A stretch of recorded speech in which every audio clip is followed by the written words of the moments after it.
Hello everyone and welcome back to another video. Today we will be doing black and white image editing. I'll be trying something different, which will be dark and moody image editing.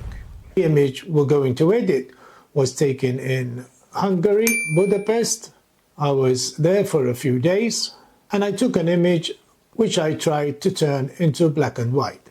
It didn't work out, so I thought I might as well try this dark and moody process.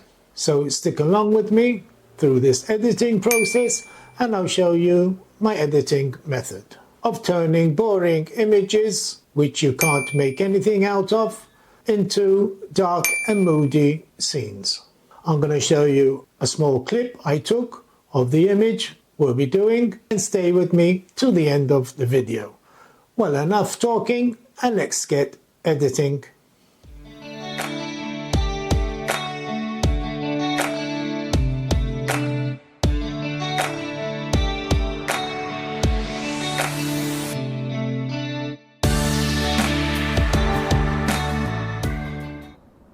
Good morning everyone, it's a foggy day today here in Hungary. We're at this small moat or river that is going around this building here. It's an old castle or whatever. And I'll be taking a couple of shots around here.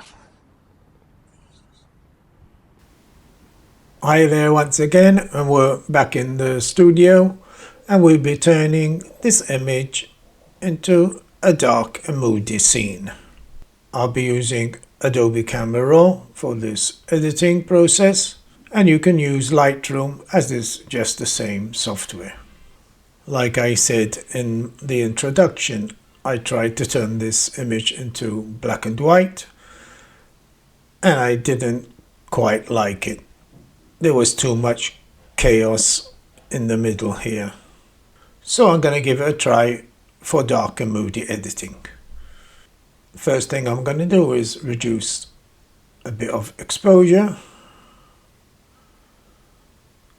Always depending on your image.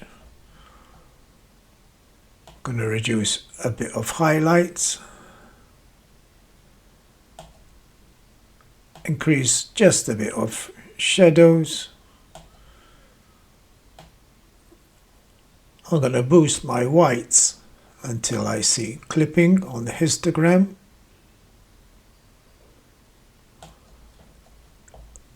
And the blacks, I'll leave them how they are.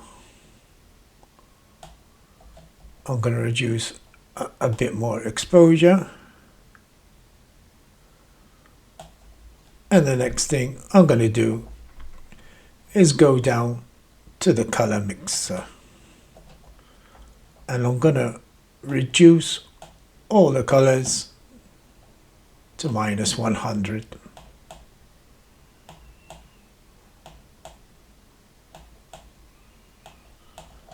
Next, I'm going to go to the effects panel and I'm gonna increase the dehaze to about 25, 27. A touch of clarity.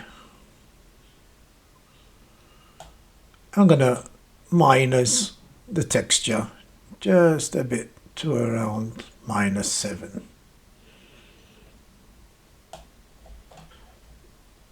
Next, I'm gonna go back down to the color mixer and I'm going to start increasing each color slowly and see where we end up. This is targeting the brick walls on the towers there, and I'm going to leave it somewhere around there. I'm going to do the same for the oranges. It's in the middle there, not too much, keep it to a minimum. The yellows now,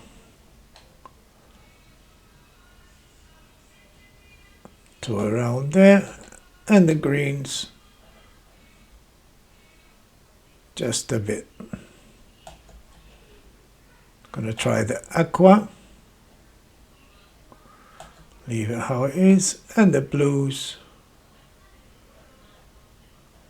just a bit on the top right corner on the sky. And I'll push it to around there. The purples, that's way too much, I'm not going to touch them. And the magenta, I'll leave it how it is as well. Next, I'm going to go down to the color grading. This is very important for Dark and Moody image editing. And I'm going to start off with the shadows. And I'm going to give it a blue tone.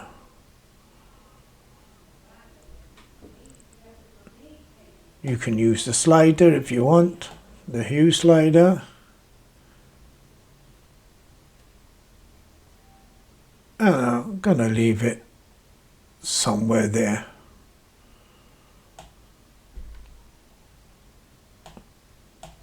Going to decrease a bit of saturation.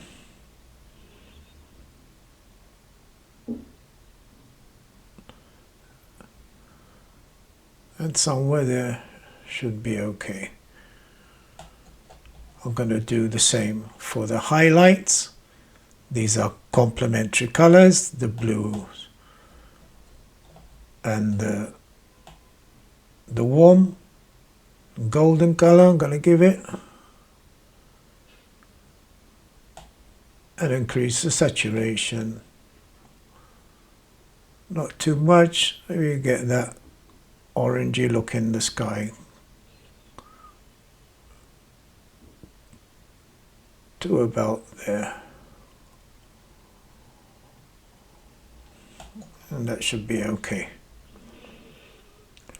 Next, I'm going to go to the color and I'm going to decrease a bit of temperature.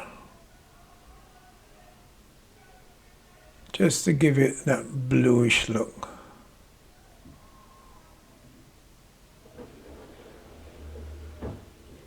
Somewhere there.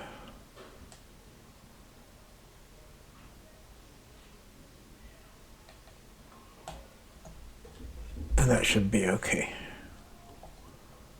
Going to go over to the exposure panel again. And I think I'm going to decrease the image just a bit. Now we're going to start with some masking. Go over to the masking tools, and here I'm going to select sky.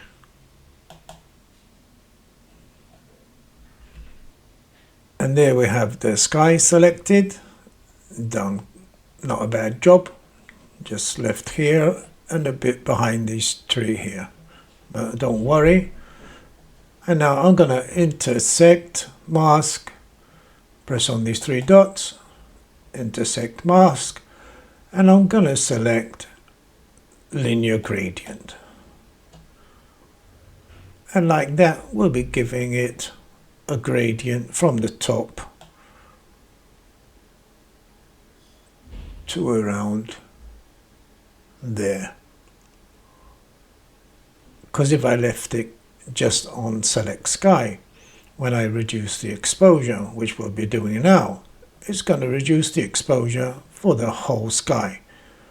But I just want it for the top part and slowly graduating down to around here. And I'm going to reduce the exposure. Don't go too far, because then you get this halo-y look around here. Always remember subtle movements of the sliders to around there.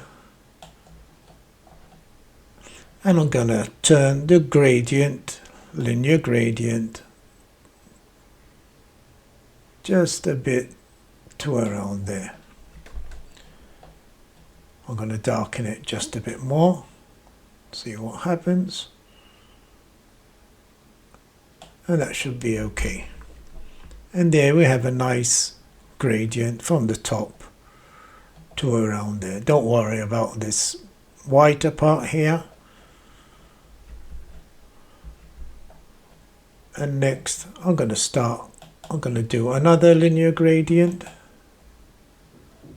and I'm just going to do it for the top part around here. And I'm going to reduce the exposure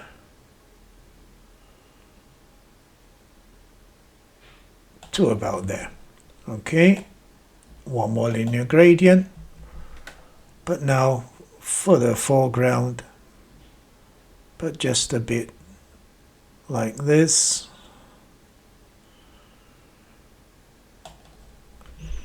And here I'm gonna intersect the mask because we're affecting the reflection on the tree here.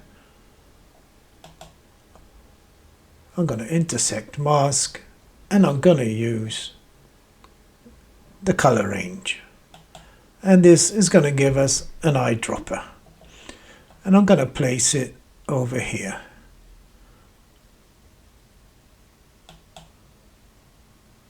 And that is telling me I don't want the mask on these brighter parts or the darker parts, and I'm going to reduce the exposure, but not too much, because like I said, it's going to get a small halo behind the trees, around the trees. And I'm just going to decrease it to about there. Okay, next I'm going to use a radial gradient. The image is picking up much better, and I'm going to place it over here on these bushes here, and I'm going to increase the exposure to around there. I'm going to do the same radial gradient for the tree.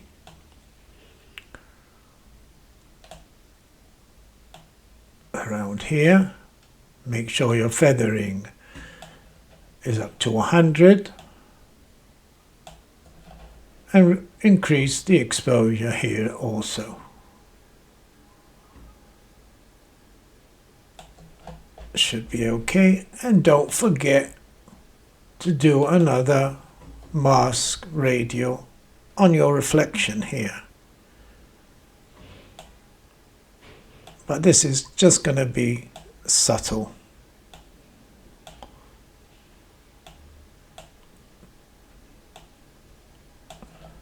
And I'm going to give it just a slight increase. I can open it up a bit more, and that should be great. Next, I'm going to use another radial gradient, and I'm going to place it over this tree.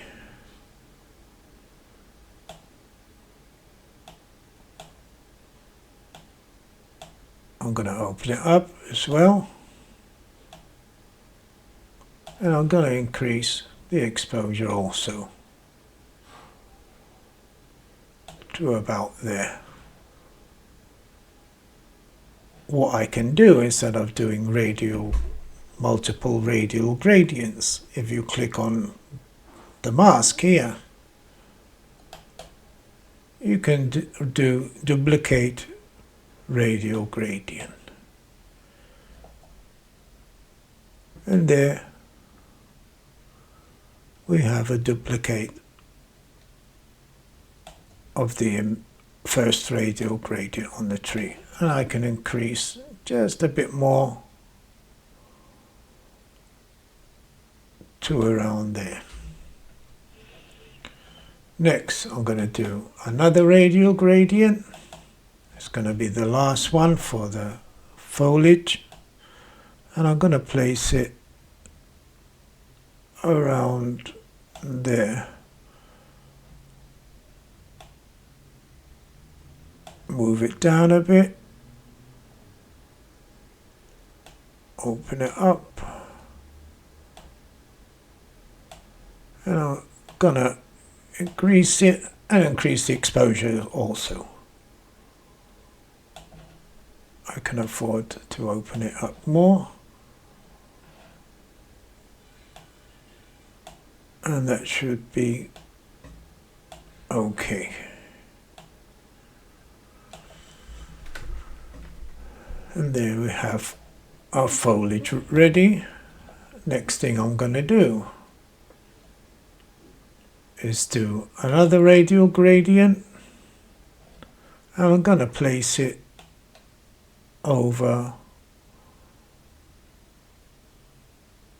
the castle or these towers here. I don't know exactly what this place is called. And I'm gonna increase the exposure.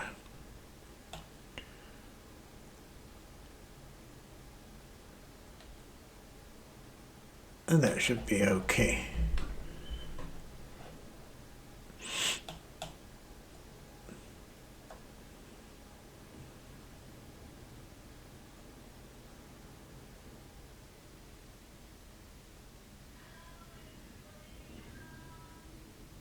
Next, I'm going to do one more radial gradient. And we should be about ready.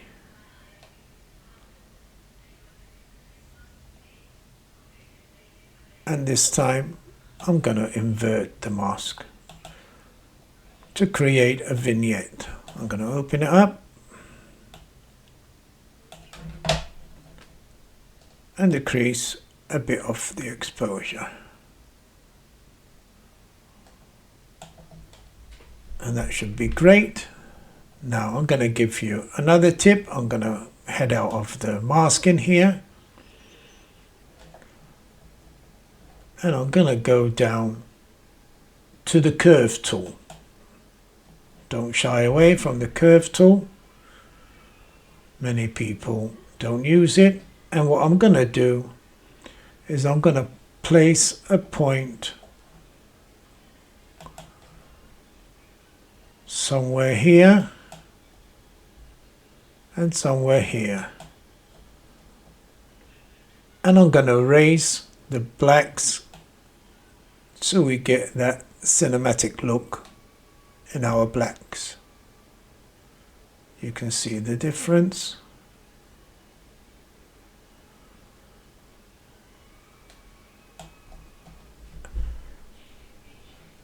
I'm going to show you the before and after. That's the before and that's the blacks. We're crushing the blacks, but not too much. I'm going to reduce it just a bit and that should be okay. I'm going to head out, go back to the masking and I think that's enough masking. And now I'm going to show you the before and after of this image. I'm going to press the P on the keyboard for preview and I'm going to show you the before and after. Voilà. That's the before and that's the after. We have this dark and moody scene, which we turned from boring, which I couldn't make anything out of, into something dark and moody. Well, thank you guys for watching my video. Check out my other videos on black and white editing. Like I said, I tried to turn this to black and white and it wasn't working out, so I changed it to Dark and Moody. Thank you guys, hit the subscribe button and I'll see you in another video.